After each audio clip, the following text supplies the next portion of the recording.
Majlinda Kelmendi, Distria Krasniqi, Nora Gjakova dhe Laura Fazliu nuk janë vetëm sportiste që shkruan historinë e Kosovës duke u kurorzuar me medalje olimpike, por ato janë shëndoruar në shembuj që ndikojnë drejt për drejt në rritjen e pjesëmarrjes së vajzave në sport.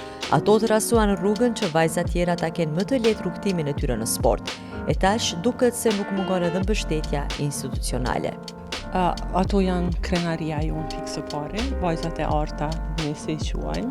Do të 5 medaljet nga lojrat olimpike i kemi nga Majlinda, Distria, Nora dhe Laura. Do të thotë është një kënaqësi e madhe dhe po shpresojmë që nuk do të mbetemi me kaq dhe do të kemi medalje edhe të gjinisë së kundërt. Mirë po për neve është kënaqësi dhe mburemi me këto vajzat tona dhe ju dëshirojmë të gjitha vajzave tjera të miren me sport dhe të arrijnë këto rezultate kulminante. Rejhan Halili është udhëheqëse e Departamentit për Marrëdhënie Ndërkombëtare në Komitetin Olimpik të Kosovës.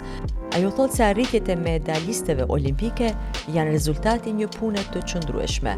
Sot KOK po punon që të rrisë përfshirjen e vajzave në sport dhe të garantojë barazinë gjinore në të gjitha nivelet. Aktualisht, pjesëmarrja gjinore në sport në Kosovë qëndron në raportin 60% djemë dhe 40% vajza, por synimi, sipas Rejhan Halilit, mbetet i qartë.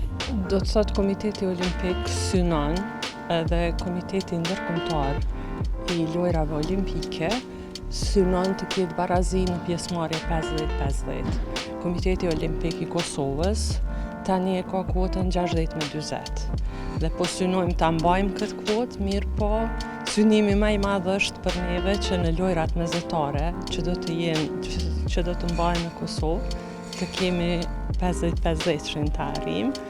Në lojrat e fundit dimrore olimpike, pjesëmarrja ishte 50-50, ku në disiplinën e skijimit garuan Drin Koka dhe Kiana Kryeziu. Për të mbajtur këtë kuotë në nivel kombëtar dhe që sportistët vajza të arrijnë kuotat olimpike, KOK po punon në disa drejtime njëkohësisht, nga inkurajimi federatave dhe klubeve për më shumë përfshirje të vajzave, deri te mbështetja konkrete financiare përmes bursave dhe programeve zhvillimore. Komiteti Olimpik i Kosovës i fuqizon femrat, edhe ne japim bursa, japim si bursa olimpike, i kemi shpresat olimpike të cilët janë të financuar edhe nga KOK-u dhe Ministria e Sportit dhe Rinisë. Një dimension i rëndësishëm i këtij angazhimi është edhe përfaqësimi në mekanizma ndërkombëtar ku përvoja dhe praktikat për barazi gjinore shkëmbehen dhe zhvillohen më tej.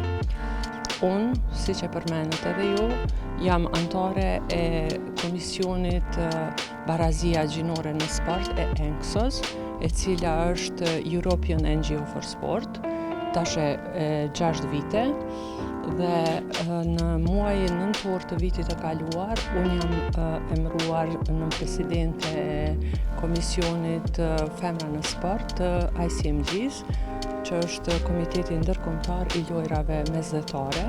Një shtysë e rëndësishme në këtë drejtim pritet të jenë edhe lojrat mesdhetare Prishtina 2030, të cilat po shihen si moment kyç për rritjen e pjesëmarrjes së vajzave, meqë aktualisht ajo nuk është e kënaqshme. Po besoj që pjesëmarrja nuk është e kënaqshme, mirë po me rezultatet e vajzave tona në sport, jo një motivacion, siç e thash edhe më herët, dhe po besoj këto lojra mesdhetare të cilat do të organizohen në vitin 2030, është një motiv shumë i madh, i cili do të stimulojë vajzat që të miren në sport për të marrë pjesë në lojra mesdhetare në Prishtina 2030.